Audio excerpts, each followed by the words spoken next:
गुरु जी, संगत जी 6 दिन की शिव पुराण के मैं डाल चुकी हूँ और आज 7वां है। लेकिन ये ध्यान रखें कि जिनकी जितनी वीडियो मैं डाल चुकी हूँ उनको आप चैनल पे ढूंढ सकते हैं और देख सकते हैं। ब्रह्मा जी बोले, हे नारद, मैंने दक्ष यज्ञ ध्वंस का संपूर्ण वृत्तांत तथा अहंकार को नष्ट करने वाले शिव चरित्रों का तत्व ज्ञान तुम्हें सुना दिया। अब तुम जो चाहो वह और पूछ लो। यह सुनकर देव ऋषि नारद जी ने अपने दोनों हाथ जोड़कर ब्रह्मा जी की स्तुति एवं प्रशंसा करते हुए नम्रता पूर्वक कहा, हे पिता, अब आप यह बताइए कि जब शिव जी कैलाश पर्वत पर लौट गए उसके पश्चात क्या हुआ। ब्रह्मा जी बोले, हे नारद, जिस स्थान पर सती ने अपना शरीर त्याग किया था उस स्थान पर एक परम प्रकाशवान ज्योति पुंज का उदय हुआ है। वह ज्योतिपुंज पश्चिम दिशा की ओर एक देश में गिर गया। तब उस ज्योतिपुंज का नाम ज्वाला भवानी हुआ। उसकी सेवा करने में संपूर्ण मनोरथों की प्राप्ति होती है। उसका ज्वाला देवी भी कहा जाता है। कल्प भेद के अनुसार सती के अन्य अंग भी प्रकट हुए। वे जहाँ जहाँ गिरे उन स्थानों की महिमा अलग अलग है। सूत जी बोले, हे ऋषियों, यह वृत्तांत सुनकर नारद जी ने ब्रह्मा जी से पूछा, हे पिता, अब आप कल्प भेद में सती के संपूर्ण चरित्रों का वर्णन करें और यह बताएं कि उनके द्वारा किन किन देवियों की उत्पत्ति हुई है। यह सुनकर ब्रह्मा जी ने कहा, हे नारद, अब तुम कल्प भेद के अनुसार सती के चरित्रों को सुनो। एक कल्प की कथा यह है कि जब सती जी ने दक्ष के यज्ञ में पहुंचकर अपना अपमान तथा शिव जी का निरादर देखा तो वह अत्यंत क्रुद्ध हुई। उन्होंने अपनी माता के पास पहुंचकर उन्हें बहुत समझाते हुए कहा, हे माता, यहाँ इस यज्ञ स्थल में बहुत दुखदायी निंदनीय कर्म हुआ है। अब मैं अवश्य ही अपने प्राणों को त्याग दूंगी, जिसके कारण सब लोगों को बहुत दुख उठाना पड़ेगा। मेरी मृत्यु के पश्चात शिव जी के गण बहुत उपद्रव मचाएंगे और कोई भी व्यक्ति बिना दंड पाए नहीं बचेगा। तदुपरांत शिव जी भी मेरे वियोग में बहुत दुखी होकर तीनों लोकों में भ्रमण करेंगे। हे नारद, इस प्रकार की भविष्यवाणी कर सती ने उस स्थान से चला जाना चाहा, परंतु उसकी माता तथा बहनों ने उसे रोक लिया। उस समय सती जी योग धारण कर अंतर्धान हो गई और गंगा तट पर पहुंचकर स्नान करने के उपरांत नवीन वस्त्रों को धारण कर गंधमादन पर्वत पर जा पहुंची। वहां उन्होंने सर्वप्रथम शिव जी की पूजा की। तदुपरांत श्वास और ब्रह्मांड पर चढ़ाकर शरीर को त्याग पर ब्रह्मा की ज्योत में लीन हो गई। उस समय तीनों लोकों में भारी हाहाकार मच गया और एक ऐसा शब्द उत्पन्न हुआ जिसके कारण दैत्यों के घर नष्ट हो गए और देवता अत्यंत दुखी हुए। सती जी के साथ जो गण यज्ञ मंडप में गए थे वे भी अत्यंत दुखी हुए। उनमें से कुछ तो आत्मघात करके मर गए और कुछ विभिन्न प्रकार के उपद्रव करने लगे। यह देखकर भृग ऋषि ने अपना मंत्र शक्ति द्वारा यज्ञ की रक्षा की। उस समय शिव गणों ने भगवान सदाशिव के समीप पहुंचकर सब वृत्तांत उन्हें कह सुनाया और उनसे अपनी रक्षा की प्रार्थना की। उस समाचार को सुनकर शिवजी ने अत्यंत क्रोधित हो अपनी जटा को उखाड़ा और उसके द्वारा अनेक गणों का उत्पन्न किया। गणों की उस असंख्य सेना ने दक्ष के यज्ञ मंडप पर धावा बोल दिया और यज्ञ को नष्ट भ्रष्ट कर डाला। सभी सभासदों को पूरा दंड देने के उपरांत जब वे शिवजी के पास पहुंचे तब उस समय शिवजी का क्रोध तो अवश्य ही कुछ कम हो गया, परंतु सती का वियोग सहन करने में असमर्थ ही रहे। उस दुख में व्याकुल होकर वे अपने गणों को साथ ले गंगा तट पर पहुंचे और जिस स्थान पर सती ने अपना शरीर त्यागा उस स्थान पर पहुंचकर वहां सती के शरीर को बड़ा देख मूर्छित तथा मोहित हो गए। कुछ देर पश्चात जब उन्हें चेत हुआ तो वही सती का शरीर देखा। ऐसा दिखाई दिया मानो कोई श्रेष्ठ कमल खिला हुआ हो। उस स्वरूप को देखकर शिवजी फिर मूर्छित हो गए। इसी का आश्रय लेकर उन्होंने यह भी प्रदर्शित कर दिया कि मोह सब दुखों का मूल है। इतनी कथा सुनकर ब्रह्मा जी ने कहा, हे नारद, तुम अब इस कथा संबंध में कोई संदेह मत करना। शिवजी की लीला अत्यंत विचित्र है। कुछ देर पश्चात जब शिवजी की चैतन्यता प्राप्त हुई तो वे अपने को निकट अभागा अनुमान कर अघोर और निर्बल हो गए तथा किसी भी प्रकार संतोष धारण न करके जोर जोर से रोने व चिल्लाने लगे। हे प्राण प्रिय, तुम्हारे तिरछे नेत्रों के देखे बिना मुझे बेचैनी हो रही है। भला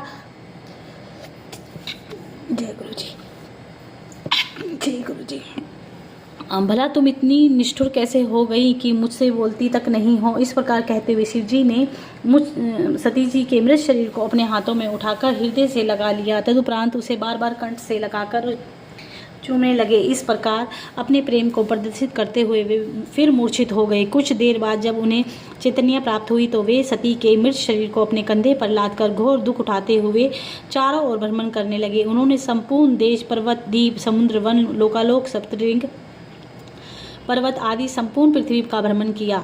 तदुपरांत वे भरतखंड में आकर देव नदी के तट पर खड़े हो गए। उस स्थान पर एक बरगद का बहुत बड़ा वृक्ष था। वही दौड़ दौड़ कर शिवजी के रुदन करना आरंभ कर दिया। साथ ही सती, प्रिय आदि अनेकों नाम ले लेकर सती को पुकारने लगे।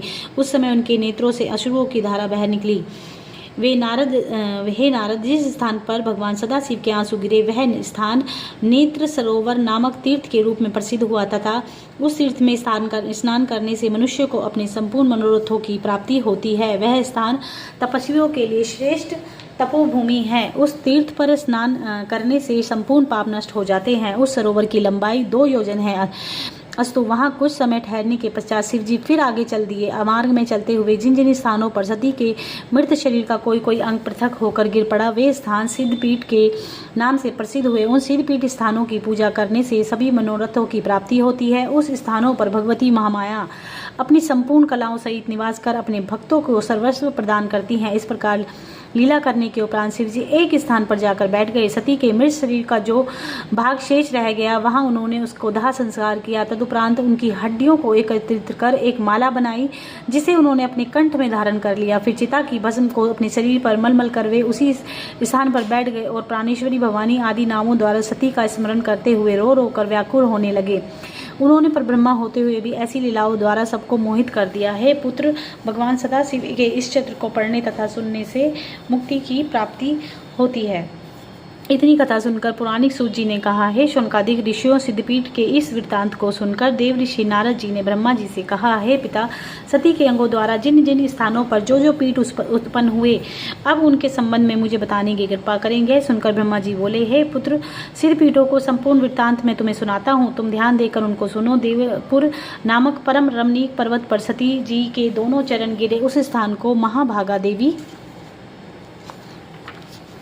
प्रकट हुई। वहाँ शिवलिंग भी विराजमान है। ओट यानी देश में सती जी के दोनों नितंब गिरे थे। वहाँ कात्यायनी सिद्धपीठ प्रकट हुआ। वहाँ भी शिवलिंग विराजमान है। मैंने विष्णु जी द्वारा तथा संपूर्ण सृष्टि के उस स्थान की पूजा की। कामशैल पर्वत पर सती जी की योनि गिरी। वहाँ कामाक्षा नामक देवी की उत्पत्ति हुई। उन्हें काम रूपा भी कहा जाता है। हम सब लोगों ने उस सिद्धपीठ की पूजा करके अपने मनोरथों को प्राप्त किया है। सती जी की अग्नि द्वारा पूर्णशैल पर्वत पर पुण्यश्रेणी भवानी शिवलिंग सहित प्रकट हुई। जलंधर नामक पर्वत पर सती के कुछ गिरे जिससे वहां चंडी नामक देवी को सिद्धपीठ प्रकट हुआ। गंगा जी के तट पर श्री सती जी का एक अंग कटकर गिरा जिसे स्थान पर वागीश्वरी देवी का आविर्भाव हुआ। इसी प्रकार सती जी के अंग प्रत्यंगों को गिरने पर बहुत से सिद्धपीठ प्रकट हुए। उस सभी स्थानों पर शिवलिंग भी स्थापित हैं। मैंने विष्णु जी ने तथा अन्य सभी देवताओं ने उन सिद्धपीठों का पूजन कर संपूर्ण मनोरथों की प्राप्ति किया है। जो व्यक्ति इन सिद्धपीठों की पूजा करता है उसकी सभी अभिलाषाएं पूर्ण होती हैं। हे नारद, शिव जी के सांसारिक मनुष्यों के विशेष उपकार के लिए ये लीलाएं की क्योंकि वे अपने भक्तों को मुक्ति भक्ति प्रदान करने वाले हैं। शिवजी तथा भवानी संपूर्ण सृष्टि के माता पिता हैं। तीनों लोकों में उनकी क्षमता का कोई स्त्री व पुरुष नहीं है। वे दोनों लोक परलोक का सुख प्रदान करने वाले हैं और तीनों लोकों में सबसे बड़े हैं। इस प्रकृति का मूल जगदम्बा सती द्वारा ही है। मैं तथा विष्णु जी आदि सब देवता अपनी भवानी के सेवक हैं। शिवजी साक्षात ब्रह्मा, निर्गुण, सगुण तथा अप्रमेय हैं। शिव तथा भवानी की सेवा करने वाले मनुष्य भव सागर से पार हो जाते हैं। हे नारद, दक्ष के यज्ञ में शरीर त्यागने के पश्चात सती जी ने पर्वतराज हिमालय के घर उसकी मैना नामक पत्नी के गर्भ में जन्म लिया और उन्होंने अनेक प्रकार की श्रेष्ठ लीलाएं करके अपने माता पिता को बहुत आनंद दिया तथा उनकी आज्ञा लेकर शिवजी की तपस्या की। फिर शिवजी के साथ भी उनका विवाह हुआ। उन्होंने शिवजी की अर्धांगिनी होकर देवताओं के संपूर्ण दुख दूर किए। फिर शिवजी की उपासना करके अपने शरीर का रंग गोर कर लिया। हे नारद, शिव और शक्ति अपने भक्तों को प्रसन्न होकर उन्हें सब प्रकार के आनंद प्रदान करते हैं। वे संपूर्ण सृष्टि के माता पिता हैं और उनके बाहर कोई भी नहीं है। जब प्राणी के हृदय में यह बुद्धि उत्पन्न हो जाती है और इस बात को भली भांति ज्ञान हो जाता है कि शिव और शक्ति की सृष्टि के मूल कारण है, वह सांसारिक बंधनों से मुक्त होकर परम पद को प्राप्त कर लेता है। मैं उन्हीं की कृपा प्राप्त करके सृष्टि और उत्पन्न करता हूँ और उन्हीं की शक्ति पाकर विष्णु जी की संसार का पालन करते हैं। उन शिव और शक्ति में विष्णु जी सनकादिक भी भली भांति नहीं जान सके हैं। केवल अपनी बुद्धि के अनुसार ही हम उनकी महिमा को थोड़ा बहुत वर्णन किया कराते हैं। हे नारद, मैंने अपनी बुद्धि के अनुसार शिव सती के चरित्र को कहा है। इसी प्रकार अन्य सभी लोग भी अपनी बुद्धि के अनुसार उनके चरित्र का वर्णन करते हैं, परंतु अब मैं दीन होकर पार नहीं पाते। भगवान सदाशिव एवं भगवती सती का यह चरित्र परम पवित्र तथा आनंद बढ़ाने वाला है। इसको सुनने से कीर्ति तथा आयु की वृद्धि होती है। यह चरित्र संपूर्ण पापों को नष्ट करने वाला तथा शत्रुओं पर विजय प्राप्त करने वाला शिव और सती का यह चरित्र जो स्वयं पढ़ता है अथवा दूसरों को सुनाता है, वह अपने कुल सहित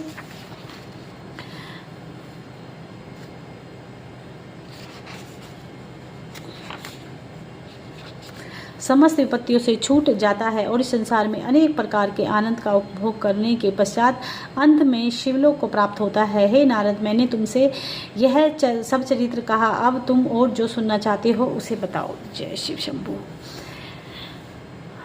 तृतीय खंड। सूत जी बोले, हे ऋषियों, इतनी कथा सुनकर नारद जी ने ब्रह्मा जी से कहा, हे पिता, अब आप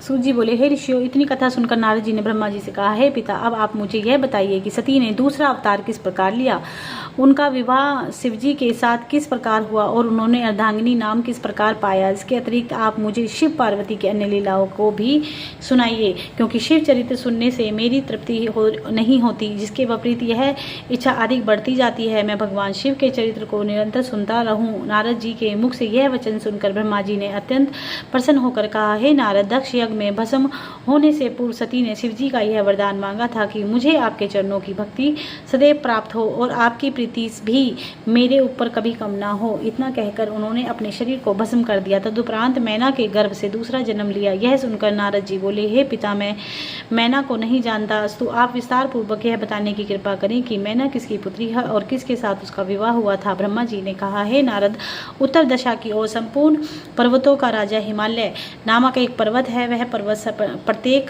प्रदेश अत्यंत रमणीक है। उसी हिमालय प्रदेश में एक राजा राज्य करता था। उसके राज्य की शोभा को किसी भी प्रकार वर्णन नहीं किया जा सकता। वहाँ बिना तेल के दीपक जलते थे और वहाँ के निवासी अपने घरों में देवदारू की लकड़ी जलाकर प्रकाश करते थे। वहाँ की बर्फ पत्थर की शिला के समान कठोर होती थी, जिसके ऊपर लोग चलते थे। यदि कोई छोटा मनुष्य भी वहाँ जा पहुँचता तो वहाँ के निवासी उच्च पद वाले व्यक्ति भी उसका आदर तथा सम्मान करते थे। उस पर्वत पर ऐसी गाय है कि लोग उसकी पूंछ का मूर्छल बनाते हैं और वहाँ वन में निर्भय होकर स्वच्छंद विचरण किया करते हैं। वहाँ की स्त्रियां भी निर्भय होकर स्वच्छंद जहाँ भी चाहें वहाँ घूमती रहती हैं। सहस्त्र प्रकार के सुगंधित पुष्प वहाँ पर सर्वत्र खिले रहते हैं। हे नारद, अब मैं तुमसे उस पर्वत की श्रेष्ठता का वर्णन करता हूँ जिस प्रकार कि उसने मेरे द्वारा उच्च पद प्राप्त किया है। सर्वप्रथम जब मैंने यह विचार किया कि पर्वतों का राजा किसे बनाना चाहिए, तब मैंने हिमालय पर्वत के संपूर्ण लक्षण देखकर उसे राजा बनाना निश्चित किया, क्योंकि वह पर्वतराज विष्णु के अंश के उत्पन्न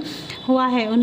उसका संपूर्ण शरीर देवताओं के समान सुंदर है तथा उसका स्वरूपों के समान वह विशाल शरीरधारी तथा पृष्ठ परम तेजस्वी, निष्पाप तथा बहुत बुद्धिमान है और वह अपने समान आप ही है। वह ना तो औरों को दिखाई देता है और न कोई उसके पास पहुंच ही सकता है। पर्वतों का स्वामी होने के पश्चात वह नीतिपूर्वक राज्य करता है और प्रजा का पालन करने लगा। उसकी प्रजा भी शुद्ध आचरणों वाली तथा व्रत नियमों को धारण कर धर्म मार्ग पर सदैव दृढ़ रहती थी। जिस प्रकार सूर्य पृथ्वी के रस लेता है तथा वर्षों द्वारा पुनः उसी को दे देता है, उसी प्रकार वह राजा भी अपनी प्रजा से जो कर लेता था सब को उसी की भलाई में व्यय कर देता था। हे नारद, हिमाचल संपूर्ण राज्य लक्षणों का धारण किए हुए था। वह परम शास्त्र बुद्धिमान तथा दूरदर्शी व चिकित्सा तथा उपाय से रहित होकर अपने शरीर का पालन करता था और किसी कार्य में शीघ्रता नहीं दिखाता था। वह दूसरों के आनंद के लिए धन संचित करता था तथा इसके लिए मौन रहता था कि अधिक न बोलने से श्रेष्ठ बुद्धि की प्राप्ति होती है। शक्तिशाली होते हुए भी वह दीन बना रहता था। त्याग तथा संतोष की कीर्ति का प्रकाश बढ़ाकर उसने अहंकार में अपना संबंध तोड़ लिया था। यदि वह युवा था तो भी वृद्ध पिता की भांति अपनी पुत्र रूपी प्रजा का उदारता पूर्वक पालन करता था। वह दंड देने योग्य व्यक्तियों को भी इसलिए दंड देता था ताकि धर्म स्थिर बना रहे। वह प्रत्येक विद्या तथा गुण का ज्ञाता था। उसके राज्य में चोरों ने चोरी करना छोड़ दिया था और वेद की आज्ञा को चलने लगे थे। उसके मित्र उसके प्रति हृदय में सच्चा स्नेह रखते थे। उसके राज्य में किसी को कष्ट नहीं था।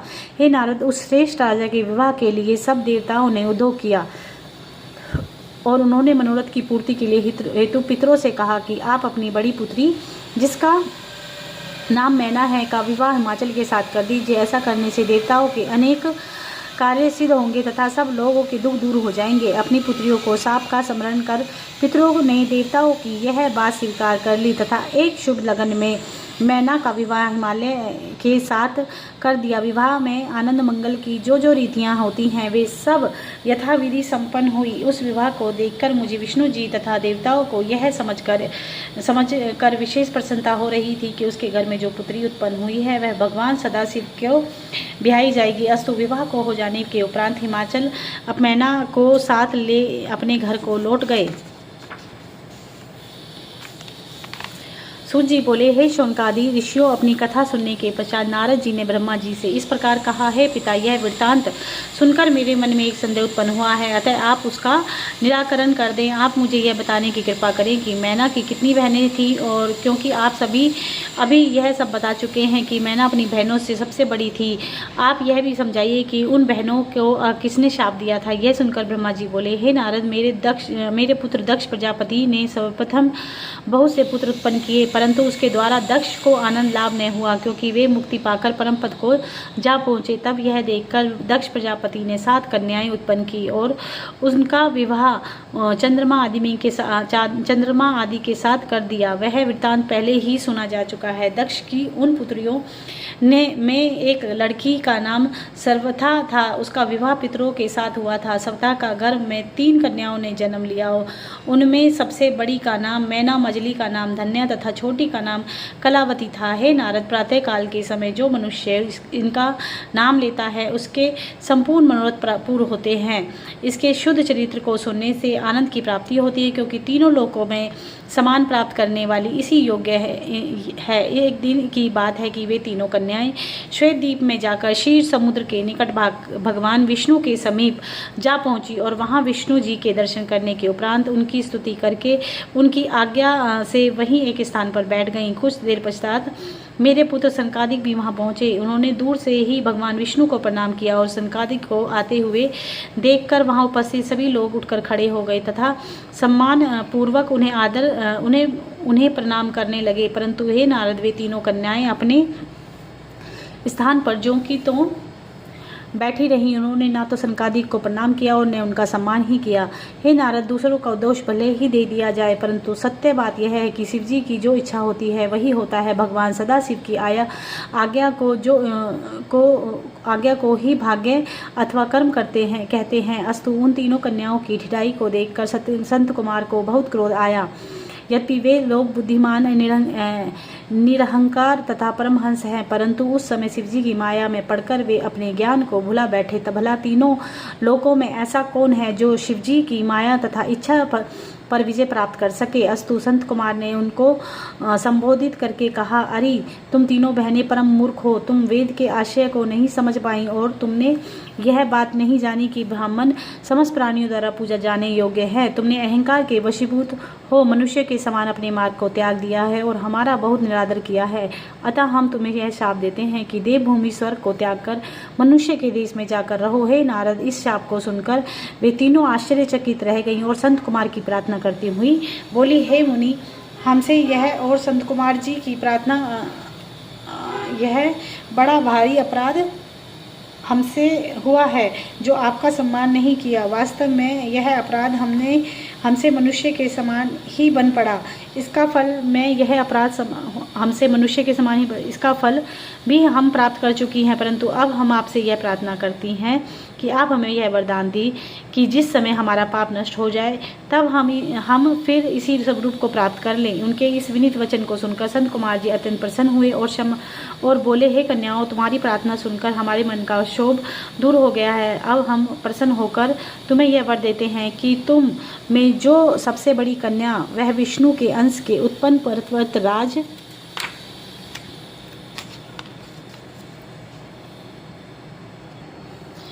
हिमाचल की पत्नी होगी और उसके गर्भ में जो लड़की उत्पन्न होगी वह शिव रानी होकर अपने कुटुंब के लोगों का वह पाप नष्ट कर देगी।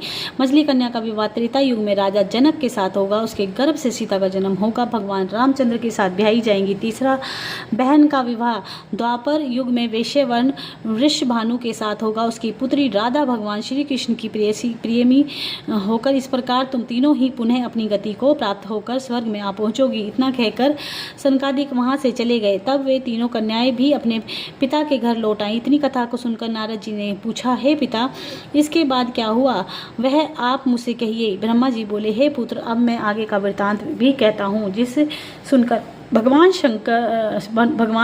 सदाशिव के चरणों में भक्ति उत्पन्न होती है।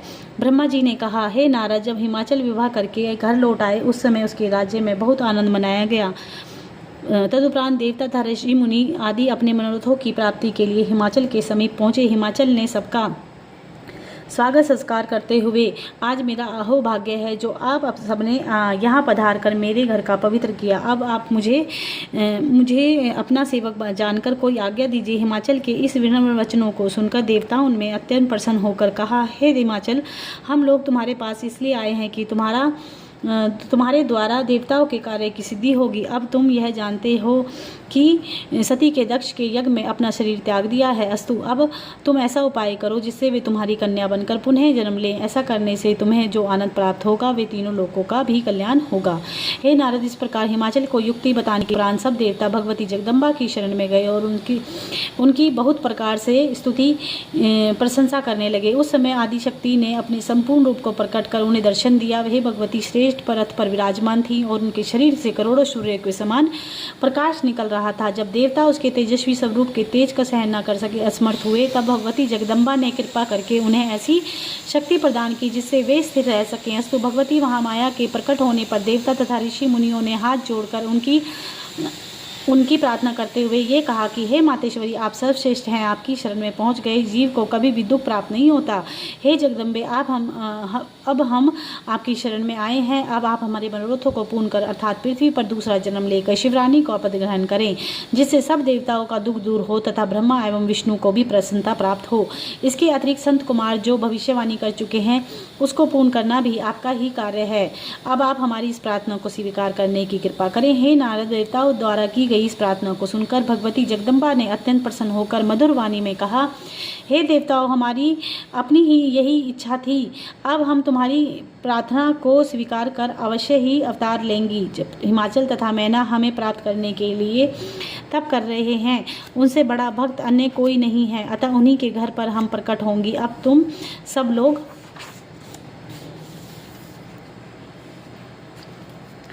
हमारे कथन पर विश्वास रखकर अपने अपने घरों को जाओ। हम तुम्हारे दुख को अवश्य ही दूर करेंगी। और सुनो, अब हम तुम पर एक गुप्त रहस्य और प्रकट किए देते हैं। यह है कि शिवजी ने भी हमारे दोबारा अवतार लेने के लिए अनेक उपाय किए हैं। जब से हमने दक्ष प्रजापति के शरीर से त्यागा है, तब से वे संसार से विरक्त होकर हमारे वियोग से में अत्यंत दुखी हैं। उन्होंने हमारे शरीर की भस्म को अपने शरीर में मल रखा है और हमारी हड्डियों की माला को कंठ में पहन रखा है। हमारे वियोग दुख में दुखी होकर वे अब तक अकेले ही वनों में भ्रमण कर रहे हैं और देवताओं की सभा में नहीं गए हैं। तुम अपने मन में ही किसी प्रकार का संदेह मत रखो, तुम्हारे संपूर्ण दुख अवश्य ही दूर हो जाएंगे। इतना कहकर भगवती जगदम्बा अंतर्धान हो गई। तब सब देवता भी उन्हें प्रणाम करके अपने अपने घर लौट गए। हे नारद, इस चरित्र को जो कोई सुनेगा अथवा सुनाएगा उसे परम पद की प्राप्ति होगी और उसके यहाँ धन, संतान आदि की निरंतर वृद्धि होगी। ब्रह्मा जी ने कहा, हे नारद, हिमाचल ने जब अपनी पत्नी मैना को देवताओं की आज्ञा सुनाई तो मैना को बहुत प्रसन्नता हुई। तदुपरांत दोनों पत्नी पत्नी गृहस्थ धर्म को अति उत्तम रीति से पालन करने लगे। मैना ने शिवजी की पूजा आरंभ कर दी तथा प्रतिदिन उसी कार्यों में अपना समय व्यतीत करने लगी जिनके करने से शिवजी प्रसन्न होते हैं। दोनों पति पत्नी शिव तथा शिवरानी के सिमरन के ध्यान में मगन हो गए। हे नारद, शिव जी के भक्त परम धन्य हैं। वे लोक तथा परलोक में अत्यंत आनंद तथा पुण्य प्राप्त करते हैं तथा अपने कुल को ही नहीं अपितु औरों के कुल को भी मुक्त कर देते हैं। अस्तु, हिमाचल ने भगवती जगदम्बा की आराधना प्रारंभ की और मैना ने से भी यह कहा कि तुम अपनी तपस्या द्वारा आदि शक्ति तथा शिवजी को प्रसन्न शिवजी को प्रसन्न करने का उपाय करो। इस प्रकार वे दोनों शिव तथा शक्ति की उपासना करने लगे। हे नारद, उन दोनों ने शिव तथा शक्ति की उपासना करने के अतिरिक्त अन्य सब कार्यों को भुला दिया। वे अष्टमी के दिन व्रत रखते हुए तथा शिवजी की पूजन किया करते थे। श्रावण मास में शिव का व्रत रखने के उपरांत उनकी पूर्णता के निर्मित गंगा तट पर वे बसे औषधप्रस्थ देश में जा पहुँचे। वहाँ उन्होंने शिवलिंग की स्थापना कर तपस्या करना आरंभ कर दिया। उस तप की अवधि 20 वर्ष की थी।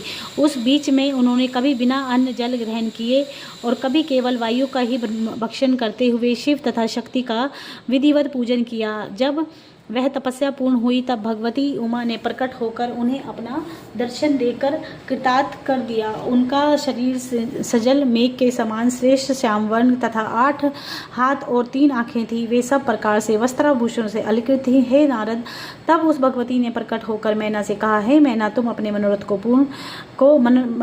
को प्रकट कर जो चाहो मांग लो। हे नारद, जब मैना ने अपने नेत्र खोलकर भगवती जगदम्बा के स्वरूप को देखा तो उसे अत्यंत प्रसन्नता हुई। उसने हाथ जोड़ कर स्तुति करते हुए कहा, हे माता, मेरे धन्य भाग्य हैं जो मुझे आज आपके दर्शन करने का सौभाग्य प्राप्त हुआ है। मैं इस समय आपकी कुछ स्तुति करना चाहती हूँ, परंतु हे माता, ना तो मुझे कुछ ज्ञान है और ना मैं विद्या ही जानती हूँ जिससे अपनी इस अभिलाषा को पूर्ण कर सकूं। यह सुनकर भगवती महामाया ने मैना के शरीर से अपने हाथ को स्पर्श कर दिया, जिससे कारण उसे उसी समय श्रेष्ठ ज्ञान की प्राप्ति हुई। तब वह अत्यंत प्रेम मगन होकर अपनी आंखों से अश्रु वर्षा करने लगी और उस समय ऐसे कठिन शब्दों से युक्त श्रेष्ठ पदावली में जगदम्बा की स्तुति की जिसे बड़े बड़े विद्वान भी अच्छी तरह नहीं समझ सके। उस स्तुति को सुनकर भगवती ने कहा, हे मैना, जो व्यक्ति इस स्तुति को सुनेगा अथवा पढ़ेगा वह अपने संपूर्ण मनोरथों को प्राप्त करेगा और संसार में स्त्री पुत्र धन आदि प्राप्त करके अंत में मेरे लोक को आएगा। भगवती महामाया ने इस कृपा पूर्ण वचनों को सुनकर मैना ने हाथ जोड़कर कहा, हे मातेश्वरी, तीनों लोकों में ऐसी कौन सी वस्तु है जिसे आप न दे सकती हो। अब मेरी आप यही प्रार्थना है कि सर्वप्रथम मेरे गर्भ से अत्यंत धीर वीर तथा गुणी 100 पुत्रों को जन्म हो। हे ब्रह्मज्ञानी होकर अपने कुल का मान बढ़ाए तथा दोनों वंशों में मुक्ति देने वाले सिद्ध हों। तदुपरांत मेरे गर्भ से एक ऐसी कन्या का जन्म हो जो सब बातों में आपके समान ही हो, तीनों लोकों में उसके समान और कोई ना हो, और वह देवताओं की दुख रूपी जड़ को काटने में कुल्हाड़ी के समान सिद्ध हो सके। मैना की इस प्रार्थना को सुनकर भगवती जगदम्बा ने मुस्कुराकर कहा, हे मैना, तुम्हारी बुद्धि और धन्य है जो तुमने ऐसा वर मांगा। मैं तुम्हें इच्छित वर देती हूँ और यह बताती हूँ कि तुमने जिस प्रकार के 100 पुत्रों की कामना की है वे तुम्हारे गर्भ से उसी रूप में उत्पन्न जन्म लेंगे, परंतु अपने समान मैं स्वयं ही हूँ। अस्तु, तुम्हारी मनोभिलाषा की पूर्ति के हेतु मैं स्वयं ही तुम्हारे घर में अवतार लूंगी। इतना कहकर भगवती जगदम्बा अंतर्धान हो गई। तब जिस दिशा की ओर वे अंतर्धान हुई थी उस दिशा की ओर प्रणाम करके पश्चात मैना भी अपने घर को लौट चली। जब उसने घर जाकर हिमाचल का यह वृत्तांत सुनाया तो वे अत्यंत प्रसन्न हुए। उन्होंने मैना की बहुत प्रकार से प्रशंसा की। तदुपरांत हिमाचल ने उस उपलक्ष्य में एक बहुत बड़ा उत्सव मनाया। जय गुरु जी। संगत जी, आज के लिए इतना ही, बाकी की कथा हम कल करेंगे। जय